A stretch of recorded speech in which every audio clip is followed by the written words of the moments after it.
Porta sa mga kanina pang gising nung alas 3. Diyos ko, mag-aalas 11 na. Viewing experience talaga to, literal, 'di ba? At syempre sana nag-enjoy yung mga viewers natin dyan. But without further ado, let's jump in and hop in dito sa second map natin na compound kung saan si Revenge and the rest of the players ay nakaposisyon na at mukhang mag-i-asay tata sila dito. At yun yung gusto nila, Bessie. So makikita natin kung talaga yung pupuntahan nga nila kasi yung mga players ngayon, handang-handa din sila, pero this is the aggression already. Justin with the first blood. Oh, pre-fire lang yun. Pero pagdating naman dito mga tol, it's just MG. At least si Vincent dito is down for the count. Medyo mas magiging open pa, tuloy ang Great Wall of MG. Let's see though, dahil may rotation din na nagagaling mula sa side ng Pacific Macta dito. They're creeping up slowly but surely mula sa mga players natin. Iniwan muna nila syempre ang C4 malapit sa mid. At least hindi ganun kalayo kung sakali man unsuccessful yung magiging creep up nila pagdating sa space. But Justin, pretty much very close sa kamay ni Cram. Saan ba sila pwedeng pumunta dito mga tol? Saan ba sila pwedeng sumilip? Pero mukhang pupunta na ata sila papuntang B. Dire-diretso na yung ating mga tropa. Pero iniwan nila yung C4. Kumbaga, they really want to open the site first before they're gonna fully commit dito nga sa site na to. But of course, sa side nga ng A, Diyos ko, medyo malayo pa. Si Revenge, naghahanap siya na pwedeng mapitas dito, Bessie. And ngayon, ang MG, naguguluhan sila. Saan pa talaga sila pupunta? At mukhang kunyari nag-amok sila sa bid, di ba? Pero hindi, mid-control. EV will catch one. Yung aggression, nandiyan na. Aldrin, with 2K already. And re-hit kanina, nasa A, papuntang B, papuntang mid. Ngayon, A ulit sila. Dahil nga rin medyo maliit yung mapa, ang dali mo lang din makaikot at makalibot, ika nga. Kaya naman si Heck, at least makakahuli pa siya ng isa dito. Through the wall even on that pistol. Cram, half HP, 28 seconds remaining. At si Heck, a good hold pagdating sa sniper position na to. Dahil kanina pa siya nakakahanap ng kill. Kaso hindi na siya makakapag-react pa pagdating kay Revenge. Solo play para sa kanila. Cram versus Revenge, and Cram wins the duel and diffuses the C4. Nasa kaliwa na pala yung kalaban niya, and it's all about the mechanics. Talaga pinapakita na itong dalawang teams sa to, and Motomac Gaming at least winning that first round dito sa ating second map, and it just proves na talagang kahit anong pinili na ng mapa ng Pacific Macta, alam namin na pasikot-sikot niyan. And pagdating nga dito sa mapa na to, Bessie, MG, really good start. A really good start. Exactly what they need, exactly what they want. Especially para maging confidence booster para sa kanila to. Knowing na GR side din naman kasi din sila dito, alam naman natin, napakahirap makahanap ng entry point pagdating sa mapa na to. But NBA, makakapitas ng isa at si Cram yun. Right now mga tol, yung mga players nga dito ng Pacific Macta, it's just the space sa kailangan nga nila makuha. But for MG, ayaw nilang hayaan na talaga makuha pa ng Pacific Macta to, kasi the more space na makukuha nila is the more aggressive yung talaga pwede nga nilang gawin dito. Pero ang problema nila, si Cram, X3D, Vincent, wala na. Pacific Macta, wala pang patay, lahat sila kompleto pa. Heck and EV, doon naman sa kabila, makakayanan pa ba? Pero nasan sila? Diyos ko, magkakasama sila lahat, nasa A na, talagang baninan na mga tropa. Diyos ko, nagpapagkap silang semento. EV nakita. At Justin na nakakuha. 1-1. Parehas silang hindi nagkakatamaan doon. Pero in the end, yung pistol pa rin ni Justin ang tatama talaga at mahanap yung final kill sa final player alive para sa MG. 1-1 ang scoreline natin dito ngayon. At syempre, play for picks muna para sa mga players ng Pacific Macta right now. Si ZYK naka-AWM na rin at siya may hawak ng mid. Habang si na MBA naman, unti-unti nagki-creep up muli. Nakakita siya ng isa, pero si Cram na nagtatago sa likod ng pillar, mahuhuli din niya. Diyos ko, alam niya na mayroon pang tao doon. Grabing games talaga, talagang pinapakita nga niya. Pero trigger, discipline onto Vincent. Hindi niya alam na mayroon palang tao sa likodan niya. 4 versus already, X3D and EV ulit ang natira. 4 versus at mahuhuli pa si X3D. Yun nga lang ang problema kapag talagang naubusan kayo ng players, masyado ng maraming butas. Pagdating sa mapa na to, hindi ko na alam kung saan manggagaling yung mga kalaban at lahat halos. Yung dalawang player na yon ay nalikuran. Kahit si Cram nga, nalikuran din eh. Ayun nga, di ba? Talagang hindi ka talaga alam kung paano sila makaka-recover, Bessie. Pero on to the games nga na gagawin nga dito ng PM and MG. It's just them just trying to figure out what the hell is going on. Kasi nga, talagang lahat sila litong-lito na rin talaga. Akala nila nasa A tapos magbibi sila in terms of pag-iikot. Ang bilis sa pinapakita nila. Pero ngayon mga tol, talagang lahat sila tamang mid lang muna ang fight nga talaga na pwede nga nilang gawin. Kasi nga nakita-kita din ni Vincent na napakadaming flash. All the utilities andito na. Yung pagsiset-up nila, no flash, kompleto na. Dalawa pa ang nawala. Yung mga buhay ng PM, Diyos ko, puno pa. Kumbaga, makikita mo si Tino dito, sitting pretty sa Gedli sa dami ng flashes dahil sa shades niya.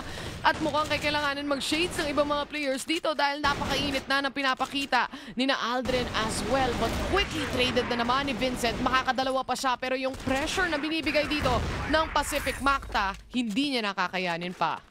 Best matinding pressure din talaga na ginagawa ng PM dito. I mean, after all this, the map na pinili nga dito ng Pacific Macta. So, might as well all out na tayo. All in na, kumbaga. If ever kaya natin tapusin to, talagang gagawin na natin, uubusin na natin sila. Pero sabi ng MG, hindi namin hahayaan yan. Nanalo nga kami doon sa first round eh. So, for sure, sa mga dulo, kaya pa. Let's see though. Dahil double AWM na naman.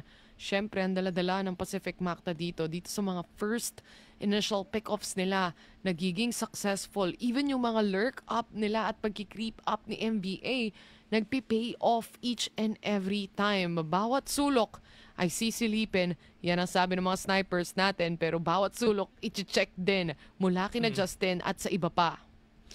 Nagkakatinginan nila. Kumbaga, mas nagiging safe play na ang Pacific Macta dito, Bessie. Kanina, dire-diretso lang sila, pero ngayon, medyo hindi muna talaga sila dumediretso. It's all about the peaks. It's all about the angles na pwede nga nila i-cover. In terms of utility play, ito na tinatawag nating contact play, mga tol. They know where to pick, they know where to push, they know where to hide already. And that is actually beautiful entry na pinakita ng Pacific Macta. Aldrin to get and give the final blow here para sa side ng MG. At sabi ko kanina, mahirap pumasok sa loob ng mga sites dito pero mukhang sa Pacific Macta, gaining that 4-1 advantage, nagiging successful yung each and every take nila. Medyo basang-basa rin nila kung ano yung magiging rotations dito. Yung initial fight pagdating sa mid, sa lahat ng flashes and smokes, natatagusan pa rin nila and NBA onto positions. Pagdating sa doors naman, may dadaan nga ba dahil si Revenge nakasilip na rin kung meron bang titingin ng window. Oh no, delikado. Pwede nga silang magkita if ever talagang titingin siya dyan. Pero ngayon, ang daming tao nakatingin sa kanila. Men, 3. Pero sama-sama lang sila. At least ito yung crossfire nga din talaga na pwede nga din nila i-consider. Pero Revenge, missing that shot already. Empad will get a kill instead. Second shot onto Revenge, missing again. Pero ito na yung pagpasok nga nila. Kung hindi ako tumatama, tara, babarilin na lang kita. Dediretsuhin na lang kita. Evie with a big retaliation. They get our Revenge. 4 versus 3 already. And right now, less than 2 minutes left in the clock. The push is here. The aggression, paunti-unti na talagang dire-diretso. Cram and Evie ang natitira sa kanila. Sa loob ng site though, mahuhuli din nila dito si Evie na nag-aantay. Cram, on the other hand, has to fight for his life and binate and switch din siya ng mga players dito ng Pacific Macta, giving them a huge lead advantage here. A 5-1 na nakikita natin ngayon. At grabe si MBA, napaka-successful niya in earning those first pick-offs. Ayun nga talagang sobrang patient din nila To be honest, sobrang patient din nila sa pag-take nga ng fights na hindi talaga sila nag-overextend. Na if ever mag-overextend man sila, alam nila na may trade. And that is very essential para sa side ng PM, lalo na sila ang umaatake ngayon. Sila ang nasa BL side. This double sniper setup even, mas mapapansin mo pa rin yung mga entry fragger talaga natin, yung may mga hawak ng rifle dito na talagang nakakahanap ng space at mula sa malayo naman, sina Kramen X3D, mukhang nakakalibot na rin sila dito. Vincent, even successful taking one down. Si ZYK na naka-sniper ngayon ay napapalibutan na ng tatlong mga players ng MG and they finally come back to a scoreline of a 5-2. Finally, nahanap din nila yung best footing nga nila dito, Bessie. Pero ito lang din yung nangyari nga dun sa first map nga natin. But for PM, at least itong 5 points na to, they're actually 5 points away to close out the series on a win. Pero for MG, kailangan nga nila dito ng mga perfect rounds, mga perfect spot in order for them to get that comeback. Pero sobrang open pa naman yung tot na yun doon. We're just starting this map, so talagang kayang-kaya pa. 1-2-1 3 na ang ginagawa nga ni MVA tsaka ni EV. Pero sabi yung iba, spray and pray. Alam ni Aldrin kung nasan ka. 3 versus 3 lamang ang MG in terms of headcount and HP. 3, wala pang ka-scope-scope at Revenge. Gaining that peak.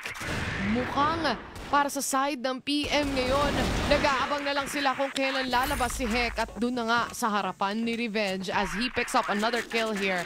Masesecure na nila ang 6-2 at lalo lang lumalaki yung gap sa scoreline natin dito, Bessie. And pagdating dito sa Pacific Mafta, this is actually the last round of the first half already. Aljon will catch one. Good on the kill. Evie will be dead right at the bat. Pero Hek nakabawi pa ng isa.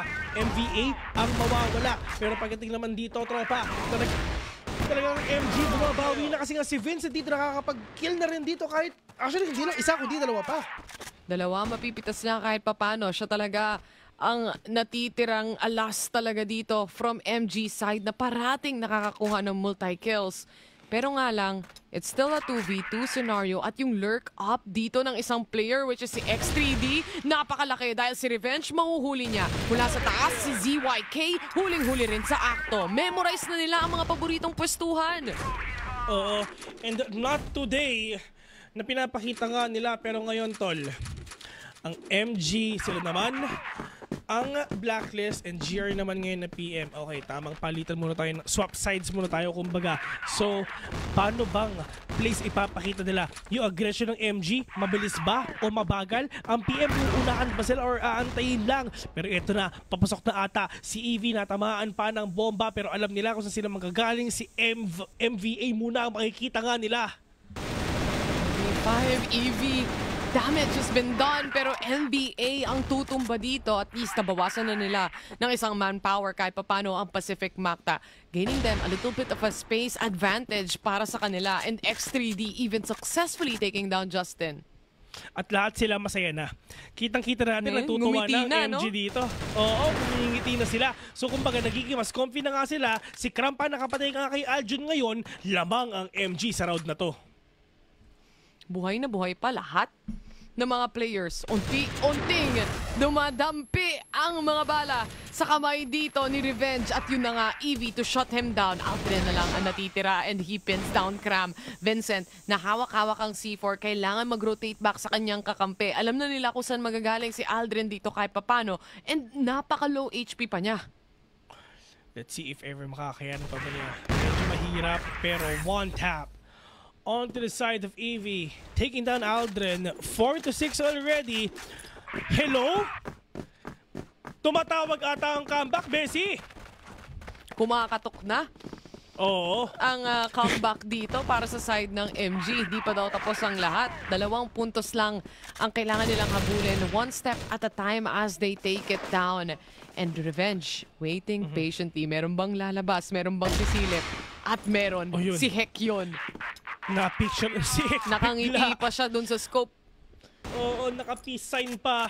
Pero yun nga lang, one time not gonna connect on to Vincent right now, pero they know it already. Meron nag-cross dyan. And for the side ngayon ni Aldrin, it's just the patient spirit din talaga na pwede kang gagawin niya. Pagdating naman dito sa MG, kailangan nila dito kumalma. Kasi nga, patay na si Hek, pero okay lang yan. Kasi S3D, naka-om naman siya. Double ang setup nga talaga pinapakita nga nila together with PM as well. Si Aljon tsaka si Revenge, yun din yung gamit nila.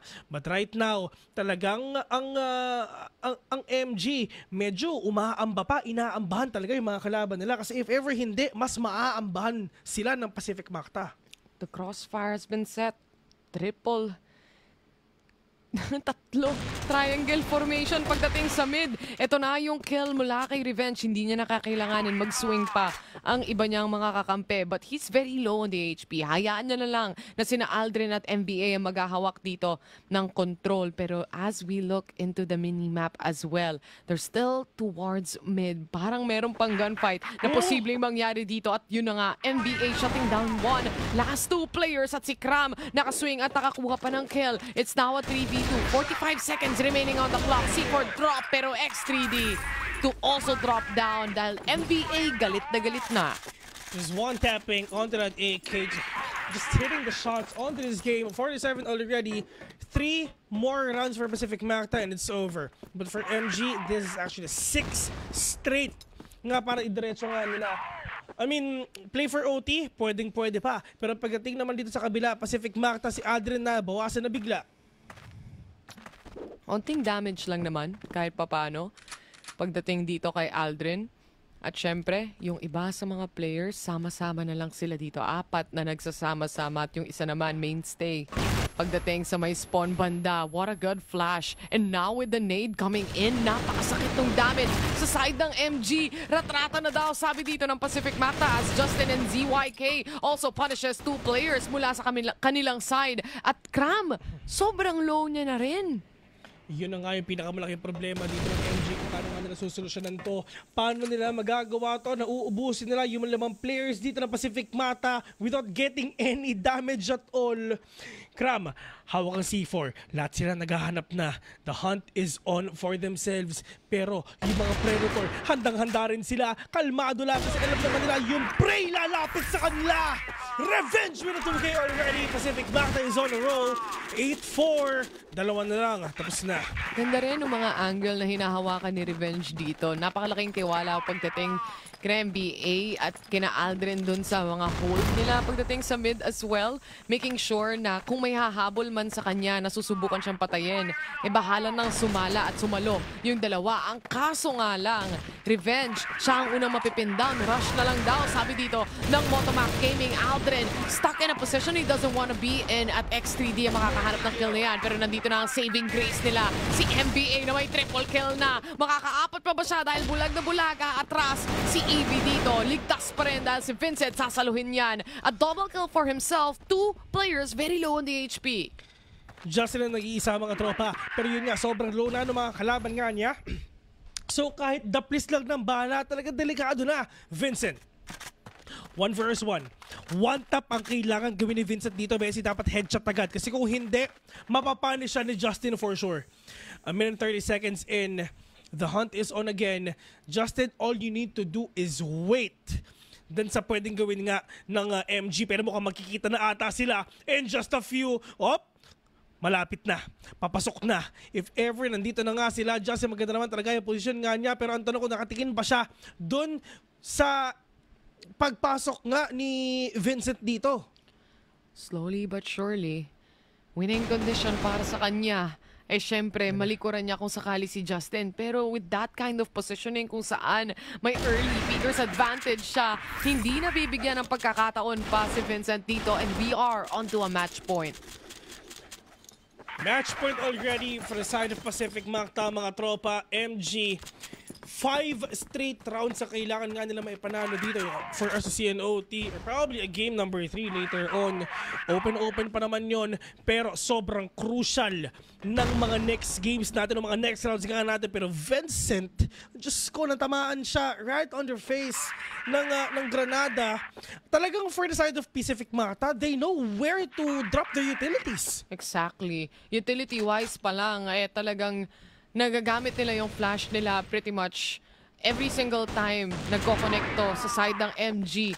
Pero magko-connect ba yung shots ni Revenge? Kanina, napunish siya dito ng mabilis. At tignan natin kung makakahanap pa siya ng pick-off. Kasi kahit papano, ang MG, nakakapag-adjust din sila. Nalalaman din nila yung mga paboritong angle ng Pacific Macta kung saan sila nag-hold. And this hold actually sobrang crucial nga sa kanila kasi lahat ng angulo dito kailangan nga nila mag-cover. MVA will catch one. Adin as well. 3 versus 5. Oh no, this is actually really bad for MG. Isa-isa na silang nawawala. Si Heck as well.